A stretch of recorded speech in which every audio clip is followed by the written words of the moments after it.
samahan nyo kami pumunta sa Chatuchak Market para mag-shop tayo doon ng mga clothes and kung ano namang makita natin doon na pwede natin ipasalubong. After that, tatawid naman tayo sa Bangsiu Junction. Samahan nyo kami today here in Bangkok. Tara, let's go! Hello! So friends, kahit na tirik yung araw and sobrang init ngayon dito sa Bangkok, pipilitin pa rin nating mag-commute. Papunta sa Chatuchak Market, coming from Picnic Hotel, tayo lang naman ay sasakay lang ng train. So right now, we're walking to the Victory Monument na station. Mga ano lang yun, parang siguro mga 7-minute walk from Picnic Hotel. And then from there, sasakay lang tayo ng tren. Siguro mga 4 stops bago tayo bumaba. And then doon, konting lakad ulit, mga 8-minute walk ulit, papunta na sa Chatuchak Market. Nandito na po tayo sa Victory Monument Station. A quick walk lang from Picnic Hotel. Pwede kayo dumaan sa loob ng Century Mall, doon sa parang movie house para aircon paakyat. Tapos yun, ang labas nyo, dito na mismo sa mismong station na. And we already got our rabbit cards from a few days ago. So, tap-tap na lang tayo kasi may rabbit card na tayo which we can use in this train. Ito ang itsura ng train station nila dito, guys. Parang Japan and Singapore na may harang. For some reason, medyo reminiscent pa rin siya of Pilipinas pero a more advanced version. Nothing fancy naman pero it's decent. Yun, ganun. Ito na po ang ating train. Talagang dito tayo sa unahan. Okay, pasok na po tayo.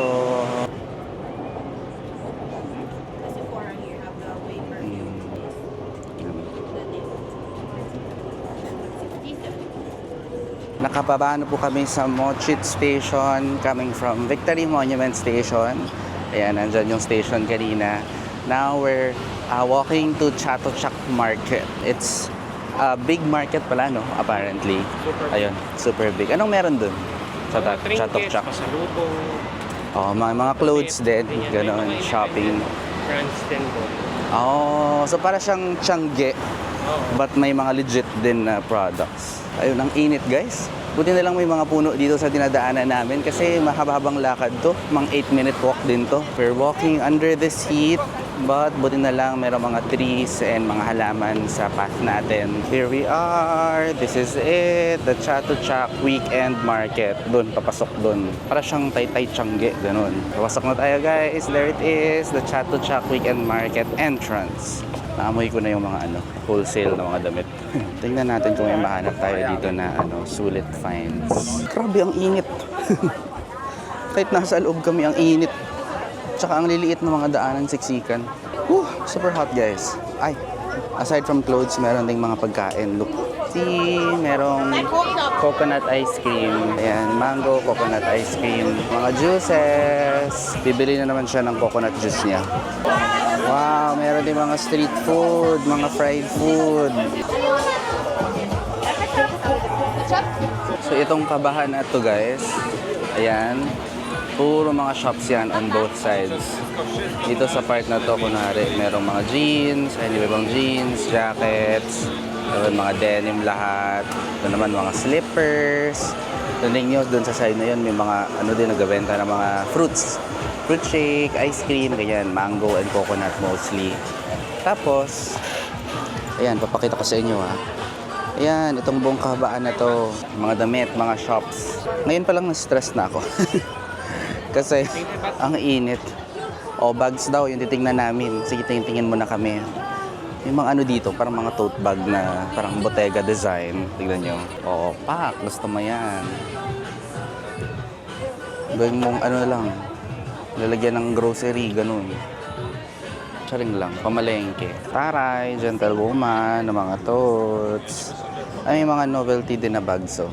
Ayun, ito parang Krispy Kreme na bag. Ito, Starbucks, McDonald's na bag. Na mukha silang take-out paper bag. May IKEA, ganun, KFC. Ang cute. Ito, okay pang pasalubong, oh. Ayan, 100 baht. Hindi naman siya totoong woven, pero presentable siya enough. May mga malalaki din na version.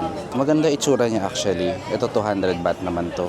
3 for 100 mga wallets. Leather pouches, leather wallets. Ayan, mga pang biker, biker aesthetic. Ayun, biker cowboy aesthetic. Ganyan sila. Merong scent station dito. So mga fragrances. Pwede for your home or for yourself. Do you want to check this out or no? Okay, sige.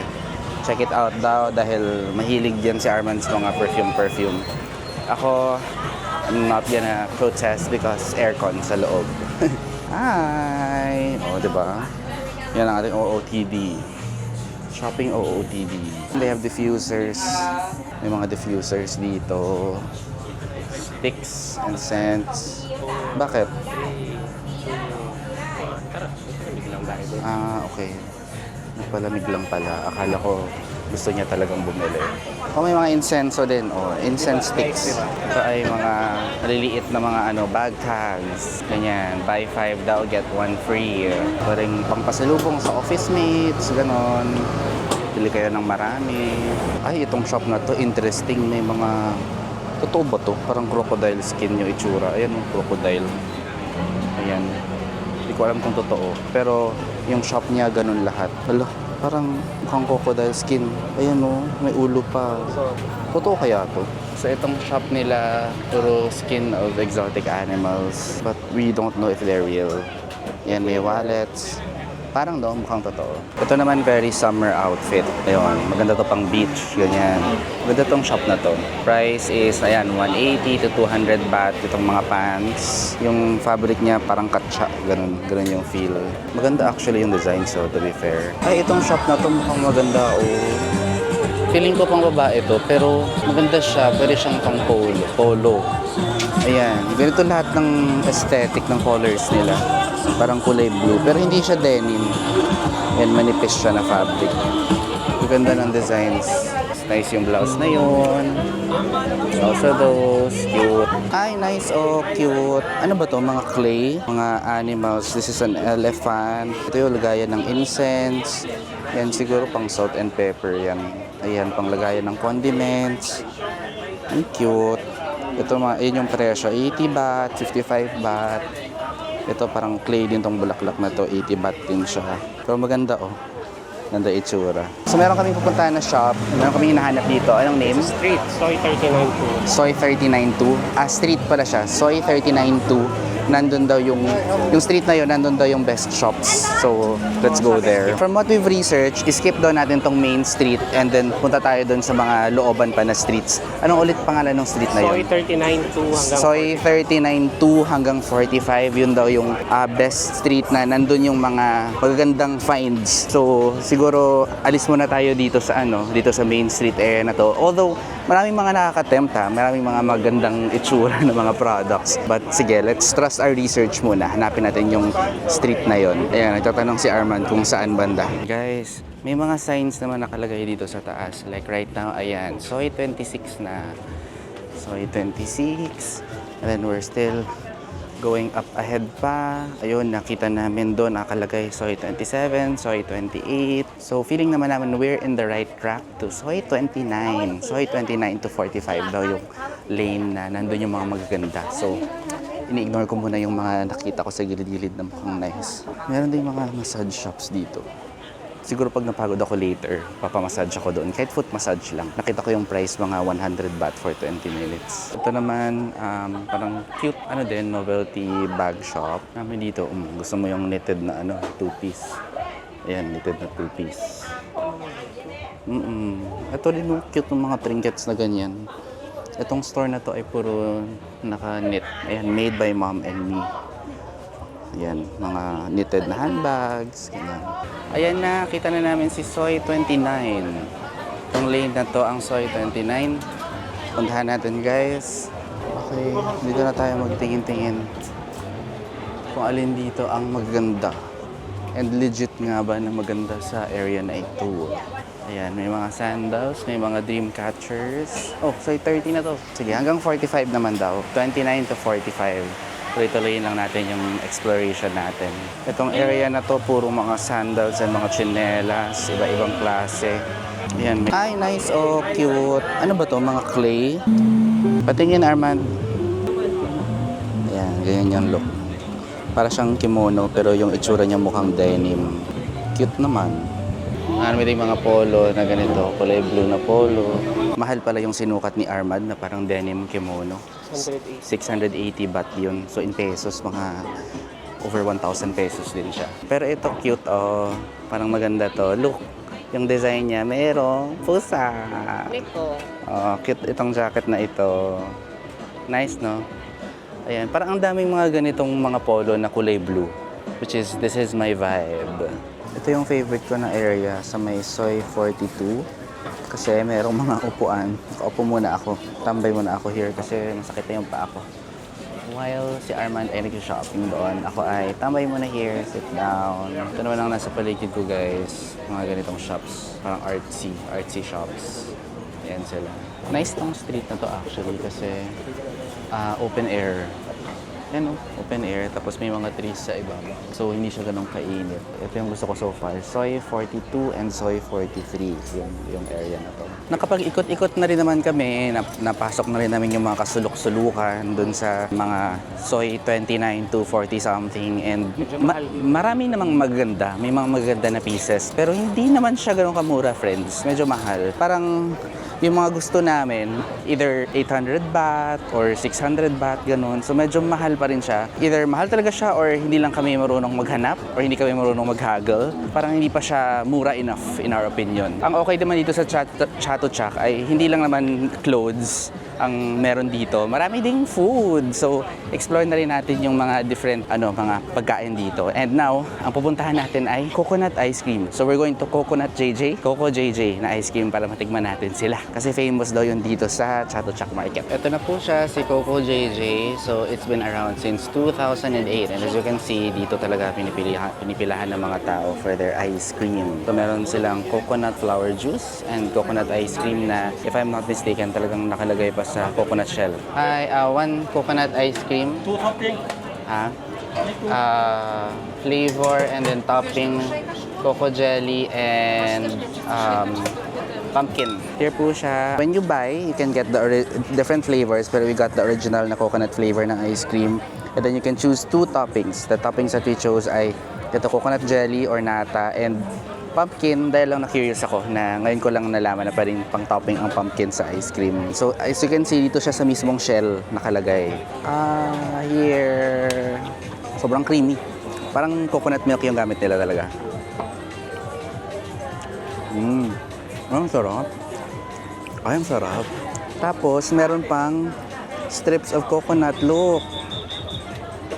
Ang kapal pa ng coconut strips.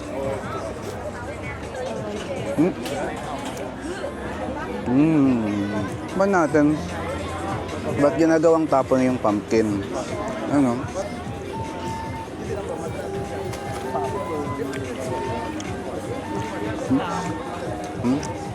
Matamis yung pumpkin nila. Dami yun. Titikman na po ni Kuya. Ayan. Yan po. Yummy! Does it taste good? Sarap, no? Parang ito yung highlight ng Chatuchak experience namin. Yung ice cream, hindi yung shopping. Look friends, ubos na ubos. Ganun kasarap ang ice cream na ite. Sarap niya. Hindi lang siya dessert kasi. Refreshing din siya kainin. Masarap. Ayan, bumili pa si Arman ng buko juice. Pangalawang buko juice niya na to of the day. Doon din siya bumili kay Coco JJ. Masarap. Buko juice nila. Mas matamis.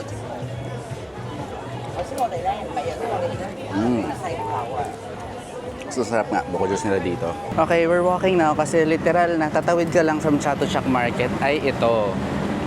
Si Bangsu Junction. Itong kulay red na building na yan. That's Bangsu Junction. Ito ay shopping place din, no? Shopping area. Aircon sa loob. Oh, Ayan, no? This time, air condition kasi sa Chatuchak. Open air, mainit. Ito naman ngayon, air condition naman na type of Changi ang pupuntahan natin. As in literally, dito sa side na to si Chatuchak, Bangsu Junction is here. So, tawid lang talaga, friends. Okay, so tumawid kami sa tulay na yan.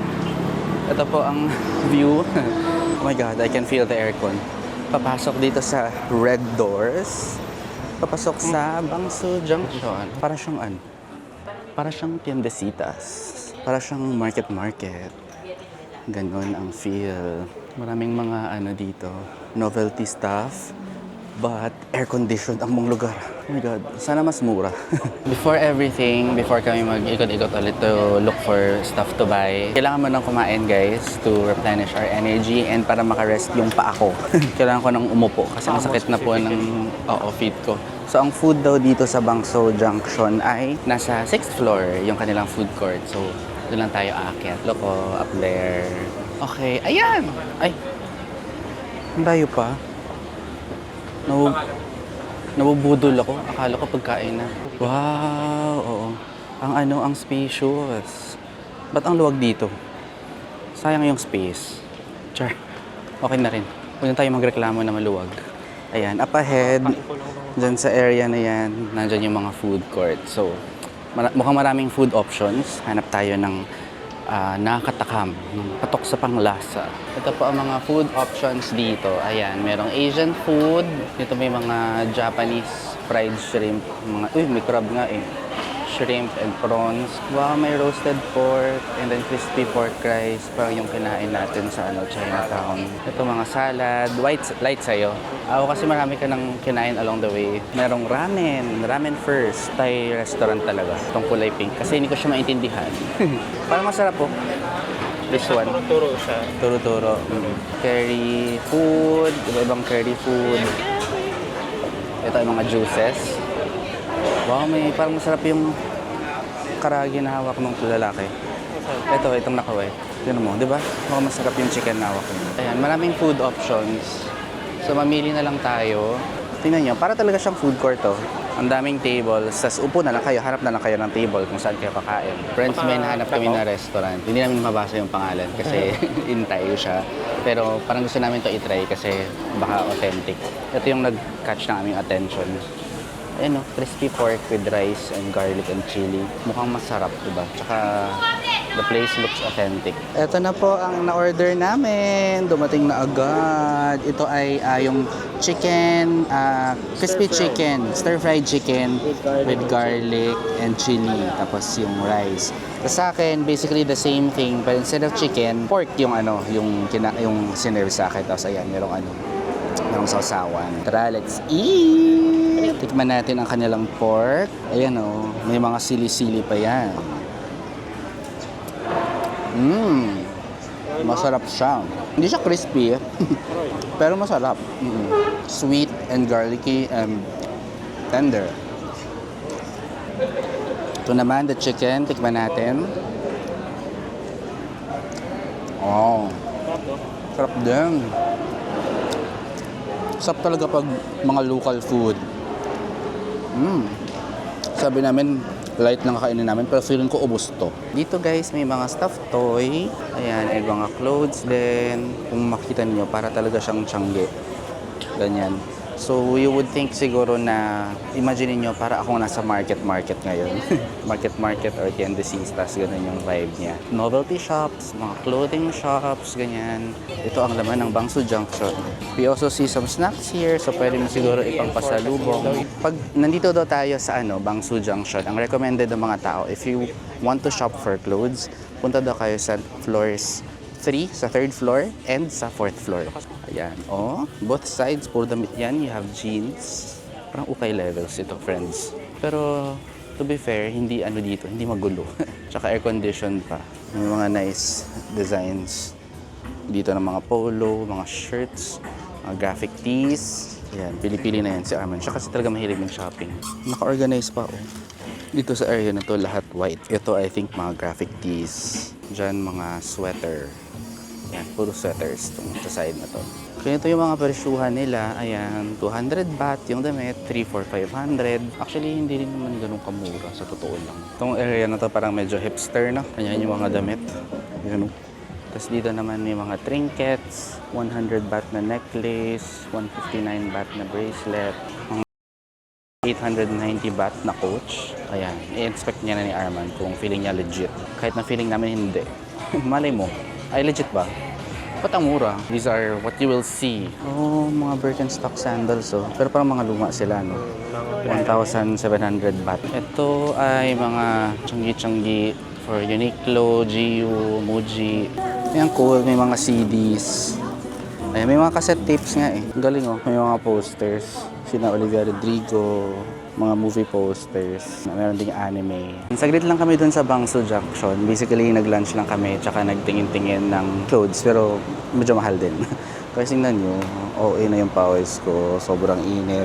Kaya hindi na rin ako masyadong nakapag-film kanina. Kasi sobrang init and masikip. Right now, actually, we are at the train station. Kasi nag-aabang tayo ng train pabalik naman sa Siam Paragon, Siam Square. O sa Siam Square, babalik naman tayo sa Siam Square kasi nandun yung scheduled natin na massage. Excited ako kasi pagod ako, di ba? Hingal-hingal, masakit yung paa ko, masakit katawan ko.